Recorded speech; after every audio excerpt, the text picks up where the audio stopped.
morning students. Continuing chapter rational numbers. In the previous video I told you about what are rational numbers, what operations can be performed on rational number, how to write a rational number in standard form and how to find equivalent rational numbers. Now today we are going to study properties of rational numbers. These properties we have studied of whole numbers, of integers, of natural numbers in our previous classes. Now this year we will study for the new set of numbers, that is rational numbers, all these properties. In your book, if you see on page number 2, properties of rational number, the first property which they have given is closure property. So first table they have given here, the first table they have taken for whole numbers, means how closure property is happening in whole numbers. See, there 3 columns are there. One is operation, then they have written numbers, and then they have written remarks. So first addition.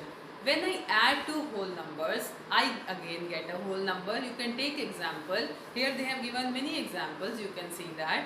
That means whole numbers are closed under addition.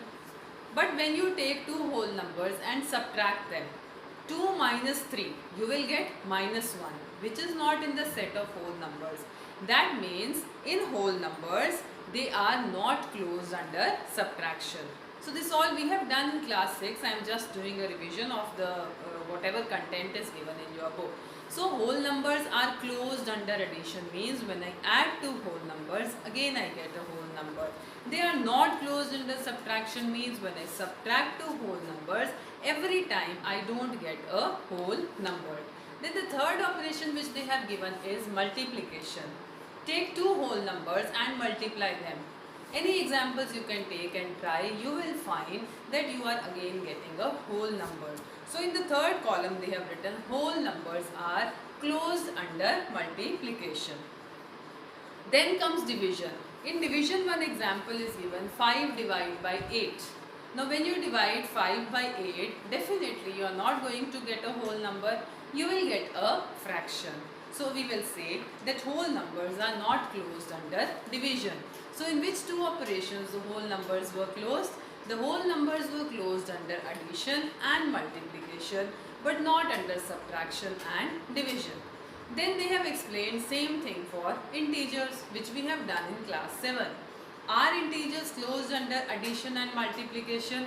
So we can see the table. First they have taken minus 6 plus 5 equals to minus 1, which is an integer.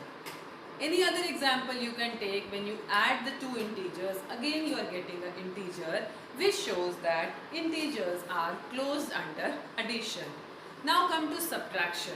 Take any two integers and subtract. Like they have taken an example here, 7 minus 5 equals to 2. 2 is an integer. You take 5 minus 7, you will get minus 2. That is again an integer. Any two integers you subtract, you are again getting a integer. So you say that integers are also closed under subtraction. It was not happening in case of whole numbers, but it is happening in case of integers. Then come to multiplication. Take two numbers, integers they have taken, 5 into 8, 40 is an integer. Minus 5 into 8, minus 40 is an integer. Whenever you multiply two integers, you are again getting an integer. That means integers are closed under multiplication. The last operation which they have shown is division. Again they have taken the number 5 divided by 8. 5 divided by 8, as we discussed just now, you will not get an integer, you will get a fraction. So that means integers are not closed under division. Now this was for whole numbers and integers, which we have done in our previous class. Now this year we are going to study for rational numbers. So rational numbers example they have given here on page number 3. You know that how to add two rational numbers. They have taken 3 by 8 plus minus 5 by 7. You have to refer this page number as I am explaining you. So when you add these two rational numbers, you are getting minus 19 by 56, which is again a rational number. Then same two rational numbers you can subtract and see. You will get a rational number. Same two rational numbers you will multiply and see. Again you will get a rational number. This you have to do and see in the rough copy. In the book they have taken different examples. You can take same examples also and perform different operations on that. For subtraction also they have taken minus 5 by 7 minus 2 by 3. When they subtracted they got minus 29 by 21, which is again a rational number. Then for multiplication they have taken an example. Minus 2 by 3 into 4 by 5 multiply, you got 6 by 35, which is again a rational number. So rational numbers are closed under addition. I have written here rational numbers are closed under addition, subtraction, multiplication, but not for division. Why not for division? See on page number 4. In division, you take two rational numbers and you divide them. Every time you take two rational numbers, you will get a rational number. Then why they have written that division is that rational numbers are not closed under division? This will happen in one case when you divide any rational number by 0. If you divide any rational number by 0, the answer will be not defined, which is not in the category of rational numbers. So if one part becomes false, this whole property becomes false. So we say that rational numbers are not closed under division. On page number 4 you can see D part they have written, we find that for any rational number a divided by 0 is not defined. So rational numbers are not closed under division. However, if we exclude 0 from the collection of rational numbers, for all other rational numbers they are closed under division. But if we take 0, so they are not closed. So in general we will say if a is any rational number, then a divided by 0 is not defined. So rational numbers are not closed under division. So this part you have to write in the notebook. Writing the heading properties of rational number. The first property you will write is closure property. I have explained this property with the help of example. Here I have taken example 3 by 8 plus minus 5 by 7. I am adding these two rational numbers. I got minus 19 by 56, which is a rational number. Then same example, same rational numbers I have subtracted. I got a rational number. Same rational numbers I multiplied. I got a rational number. If same rational numbers I will divide, again I will get a rational number, but as I said, division by 0 will be not defined. So the rational numbers are not closed under division as division by 0 is not defined. So this way the closure property holds true for three operations: addition, subtraction and multiplication, but not for division. Then on page number 4, try these. One table is given there. Fill in the blanks in the following table. So here some things are missing and some are already written. This you will do yourself in the book itself. The second property which we are going to study about rational numbers is commutativity. On page number 5 you can see commutativity. Two tables are drawn. One is for whole numbers and next is for integers. Let us go through this table first. Operations are given, numbers are given and remarks are given. First operation is addition. They have taken example of whole number. 0 plus 7 equals to 7 plus 0 equals to 7. Means we can add the whole numbers in any order. If we change the order of the whole numbers and add them, the result will come same. So they have written addition is commutative. Next is subtraction. They have not given any example. You can take two whole numbers. 2 minus 5 will be minus 3, but 5 minus 2 is 3. So minus 3 is not equal to 3. So we say that rational numbers are not commutative. Whole numbers are not commutative under subtraction. The third column which they have given is multiplication. Here also you have to fill yourself any example of whole number. You can write 0 into 7 will be 0 or 7 into 0 will again be 0. So multiplication is commutative. Then comes division. If I divide two whole numbers and I change the order and then divide, will I get a whole number? No. So both the answers will be different. If I divide 2 by 5, 2 divided by 5 will not be equal to 5 divided by 2. So this is for whole numbers. The table means whole numbers are commutative under addition and multiplication, but not for subtraction and division. On the same page in the second table it is given for integers how commutative property holds for integers. Addition. If I take two integers and add them in any order, the result will be same. There they have left the blanks in the table. You have to fill that blanks by taking your own example. You can take any two integers and add them, like 2 and 5, you add them. 2 plus 5 is also 7 and 5 plus 2 is also 7. So the remarks are written that addition is commutative for integers. Next is subtraction. Again, to take two integers and subtract them. But mind it, when you subtract them and you change the order, will the result be same in both the cases? No, it will not be same. Like here they have taken is 5 minus minus 3 equals to minus 3 minus 5. When I add on one side, I will get, when I subtract on one side, I will get 8 and on the other side, I will get minus 8. So they have written subtraction is not commutative for integers.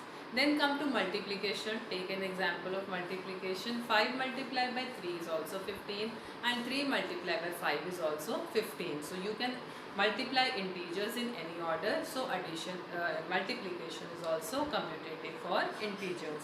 And then comes division. You divide the two integers. Again, 5 divided by 8 will not be equal to 8 divided by 5. So division is not commutative. After completing these two tables, then come to the third part, which is rational numbers. This you have to write in the notebook. Table you have to do in the book only. Commutative property. Rational numbers are commutative under addition, multiplication, and for any two rational numbers a and b, a plus b is equal to b plus a. You can take any example of rational numbers. 2 plus 3 will be equal to 3 plus 2 and 2 multiplied by 3 will be equal to 3 multiplied by 2. But not commutative for subtraction and division. That is, when you subtract two rational numbers and change the order, the answer will not come same. 2 minus 3 will not be equal to 3 minus 2. So here you will write not equal to 3 minus 2. And 2 divided by 3 is not equal to 3 divided by 2. So the rational numbers are commutative under addition and multiplication, but not under subtraction and division. Then on page number 6, one try this is given at the bottom. Complete the following table for commutative property. Here again set of rational numbers, integers, whole numbers and natural numbers are given and the operations are written: addition, subtraction, multiplication, division. You have to tell which operation will be yes and which will be no. Like for rational numbers, they are commutative for addition, so they have written yes, and then subtraction they have left blank, so what will come? They are not commutative under subtraction, so no will come there. In multiplication, yes will come, and in division, no will come. So this all table also you have to fill for commutative property. The third property which we will talk about is associative property, page number 7. Associativity. Again they have given two tables, one for whole numbers, one for integers.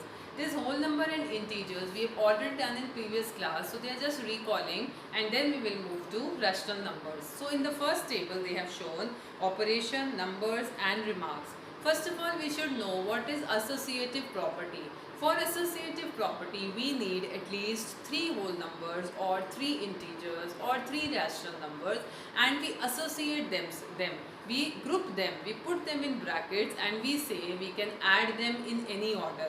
Suppose A, B, C are 3 whole numbers, then A plus B plus C. If I put B plus C in the bracket and then I add with A, or I put A plus B in the bracket and then I add with C, the result will come same. So for associative property, we need at least 3 numbers. So addition, we can take an example. You can take 3 whole numbers, 2, 3 and 5. You can add them and see 2 plus 3 plus 5. So first I solve the bracket according to God mass. So it will be 2 plus 8, 10. Or if I add them like this, 2 plus 3 in the bracket plus 5. 5 plus 5 again 10. So the result is same. So this is associative property, means whole numbers are associative under addition. Then subtraction, again they have left a blank in the table. So there also you can put this same example and show if I subtract them, the result will not come same. By associating, by grouping the rational numbers, I do the subtraction, left hand side and right hand side will not come same. How? You can do like this, 2 minus 3 minus 5. So it will be 2 minus minus 2, that is 4. On the other hand, if you do 2 minus 3 minus 5, you will get minus 1 minus 5, that is minus 6. So they are not equal. So this way whole numbers are not associative for subtraction. Then same you do for multiplication. You will find that whole numbers are associative under multiplication in the table. Then division, again they have left blank. You can fill there an example. Division is not associative. With the help of example you can prove. Then in the second table they have taken integers. Again for integers they have taken examples and they have concluded that addition is associative in integers and multiplication is associative but not subtraction and not division. Then moving to rational numbers, in the notebook we will write for rational numbers. Rational numbers are associative under addition and multiplication. That is, for any three rational numbers a, b and c, a plus b plus c will be equal to a plus b plus c, and a multiplied by b multiplied by c will be equal to a multiplied by b multiplied by c, but not for subtraction and division. So you can take your own examples and prove them in the rough notebook how this property is holding true for addition multiplication, not for division and subtraction. So on page number 9, again a trithesis is given. Complete the following table. So you have to complete this table according to associative property for rational numbers, for integers, for whole numbers and for natural numbers. All these tables which I have discussed with you given on page number 9, page number 6 and page number 4. These all tables you have to do in the book only. In the notebook you have to write the writing part which I will send you in the PDF, that you have to write in the notebook.